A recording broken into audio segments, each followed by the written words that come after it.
So today I have 18 minutes to talk about my subject, and my subject is a bit unusual because what I'm going to be doing is I'm going to be connecting two topics that seem unrelated. Those topics are, there we go, shopping and terrorism. And so you might be asking yourself, how do these two connect? Well, I hope in the next 17 minutes I'll be able to make that connection for you. But essentially what I want to talk about today is how political and commercial forces are coming together to reshape our understanding of modern war. But even more so, the ways in which we as citizen consumers connect to it. So essentially what I'll be talking about is a world of lethal appetites, where the world between militarism and consumerism is starting to shrink. And the reason why I think this is so important is because I think there is a disturbing trend taking place today in our society at a political, social, and economic level that is jeopardizing our ability as citizens to change the world for better. So in the next 17 minutes, I'm going to be trying to show you how our global economy, once dictated by scale and then speed, is now driven by fear, anxiety, and political violence. It's over a decade now since the war on terror first started, a war without end, a war for the very most part that is invisible to the public eye. And this war is a very strange war because this war is fought primarily in the shadows. This is a war without faces without states, and states without faces. And so I started to think about this connection between this strange marriage between war and consumerism on a trip to Disneyland with my son. My son had turned 10 years old, and he wanted to go to Disneyland, the original Disneyland. So we embarked on a road trip to America. And so on our trip to America, it happened to coincide with the presidential elections of 2012.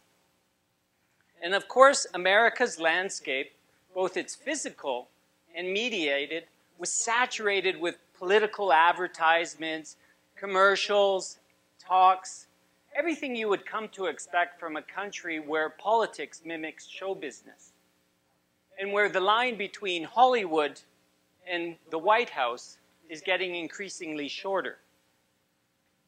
And so during this road trip, we were driving along the highway when my son noticed this billboard.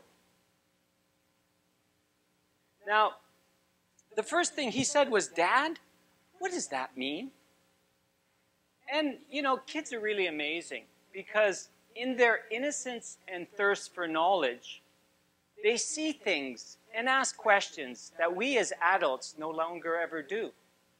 And so I had to ask myself, what was going on in this billboard? What was it trying to tell me? And so my first thought of it was that of perhaps maybe the people who had actually created it. And essentially what it says is that during President Obama's first term in office, he managed to accomplish two things. The first thing was that he managed to put the US economy back on track after the global meltdown in 2008. And the second one was that he managed to kill America's most dangerous adversary. But then I started to think about it on a deeper level.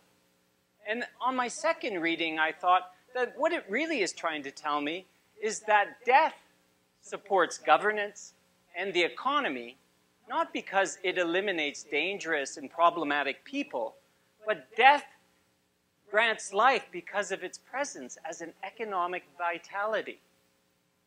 And so this idea became for me very strange because here I was looking at a campaign promise from the Obama administration, a campaign promise that was based upon his first election of change. This idea that under his helm, America's direction would change from that of its predecessor, this man. Things would be different, right? This man who actually not only started the global war on terror, but actually said this: we cannot let the terrorists frighten us to the point where we do not conduct business or people don't shop. And so this strange logic of the billboard is starting to spill over into our consumer life. And if we look at one of the most popular forms of entertainment today, the video game, specifically the first-person shooter video game, we can see the same logic being applied. Now, in the first-person shooter game, the battlefield transforms into a marketplace. And so the key prerequisites to capitalism, production and consumption, revolves around production is the killing of adversaries for cash kill points, and consumption is the trading of cash kill points for upgrades in weapons and body armor. So the more you kill, the richer you become. The richer you become, the more weapons you can buy. The more weapons you can buy, the more powerful you can become.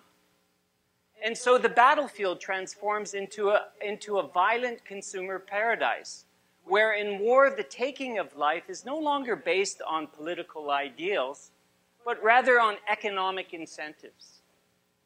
And so this logic of war and consumerism becomes not only normalized, but it becomes a regulating part of social life.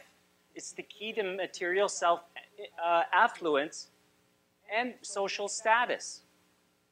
And so when I started to think about this, I started to think how much this not only is being used, video games are being used as a form of entertainment, but as a popular recruitment tool by the US military.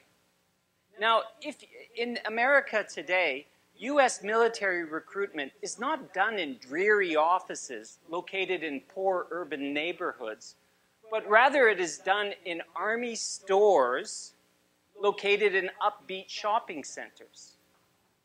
And I and my son actually went to visit one during our road trip. And this is a short clip from a film I made.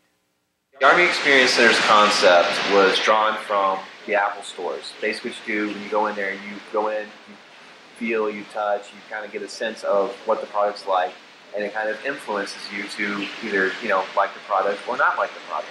Nobody's going to be household. It's not a traditional recruiting station per se. It's more. They're free to do whatever they want, wherever they want, and there are soldiers and civilians that are here to assist them. People can come in, they can look around, they can play some video games, and that's it. That's all they can. If that's all they want to do, that's all they have to do. They don't have to do anything else. In no way does it feel like going to a used car salesman or anything of that nature. We're not going to go up to anybody and say, hey, you want to join the Army? Hey, how are you doing? You want to join the Army? We're not going to do that. Well, that's not true, because actually there is a lot of recruitment that goes on. And what happens in these Army stores is that teenagers and youth go there not only to purchase military paraphernalia like books and comic books and clothing, but also to play free video games. But also they go there to find out about purchasing a life in the military. It's not only about iPhone technology, but sort of integrating itself into this I-military ideology. Perhaps maybe to fight a war in Iraq or Iran. So anyways, this sort of adoption of the military, of consumer culture into the military is also working on the other side. What we see today are advertisers are starting to adopt the war on terror narrative to wrap their brand messages around. Okay? Not only just to tell us what we should buy and what we should buy, but also to tell us what we shouldn't be buying. And a good example of that is the National Anti-Counterfeit Committee in Europe, which launched this campaign a year ago to warn us about the dangers of buying counterfeit goods. with the idea that, with the false premise, because it's a completely false narrative that's been proven, that counterfeit goods fuels terrorism. It's a completely proven false myth.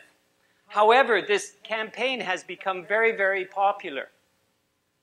And, you know, if we look at it besides the idea of exploiting the war on terror narrative, what it's actually doing is it's giving us very, very sort of simplistic stereotypes. You know, we see a man, brown skin, a beard, and an AK-47. It's got to be a terrorist, right? So it's a little bit simplistic, don't you think? Does that mean that a baguette and a beret makes a Frenchman, or a bowler hat and an umbrella makes an Englishman? It's far too simplistic. Anyways, this commercial, I think, what this ad campaign was really trying to do was not to educate us as being to the dangers of counterfeit goods, but to chastise us and make us feel guilt as naughty consumers for buying illicit goods. Because as you all know, anyone who buys a copy product knows full well that they're buying it because of the price. And so it's not surprising if I tell you that the National Anti-Counterfeit Committee is not a government institution. It's a corporate think tank that's sponsored by the luxury good industry and the media industries. It's the one who tried to lobby the European Parliament to pass SOPA, the unrealistic Piracy Act that says that copying and sharing is theft. So essentially, another example of the war on terror narrative being appropriated by advertisers is this one.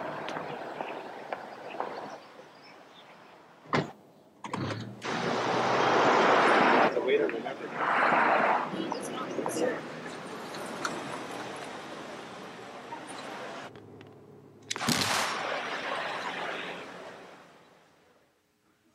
Okay. So there we go again. Okay. What again, we have the slightly racial stereotyping. Anybody with dark skin, a little bit of a beard, and wearing a keffiyeh has got to be a terrorist, right? But unfortunately, this terrorist, his actions are foiled. And how are they foiled? Because the polo is small but tough enough. So what it's trying to tell us, this commercial, is that in order to survive in our society, we have to be a critical consumer, because making the right choice can save your life. You know? So the idea that, that consumerism is a way in which we can combat terrorism. And so I have to finish up very much. I have lots of examples, but I've only got 5 minutes left. I'm going to cut to the chase. In 1961, this man, Dwight Eisenhower, President of the US, gave his farewell address to the nation. And when he did so, he issued not so much an address saying goodbye, but a very strong warning to America about its greatest enemy. Now, this is at the height of the Cold War, 1961. And Eisenhower's warning about America's greatest enemy was not Russia, not communism, but America herself and the increasing synergy between the military and private industry. A country that was slowly no longer having an economy that was based on political ideals, but an economy that was driven by war. And what Eisenhower said is that the only way this disturbing trend is going to stop will be from us, as being a watchful and vigilant citizenry. Only we, as individuals coming together as citizenry, can we affect a difference in this disturbing trend. Now, unfortunately, 55 years later, Eisenhower would have never have understood that the economy of war would be interwoven so seamlessly into our society that we would no longer notice its existence, let alone care. Now, despite the global economic downturn, high unemployment rates around the world, Poverty. The global worldwide arms industry had its best year last year. Defense industry shareholders made more profit last year than at any other time in the history of mankind. Over $3 trillion was spent on defense last year. And out of that, out of 22 countries that spent that $3 trillion, over 1/3 came from America alone. Now, the decision to go to war, to enact war, is perhaps one of the most important decisions a political leader can make. Historically, in a democratic society, these decisions have been made with the consent as well as the approval of the public. But what we are seeing happening today is that increasingly war is being enacted, war is being decided by a very small group of people in secret, away from our eye. And so I think I'm going to end my conversation by simply asking one question. Are we really moving forward? Now the choice is really up to you.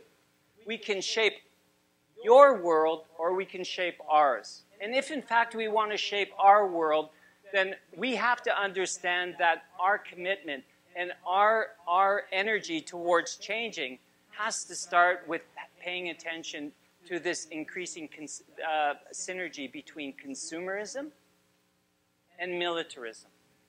Thank you.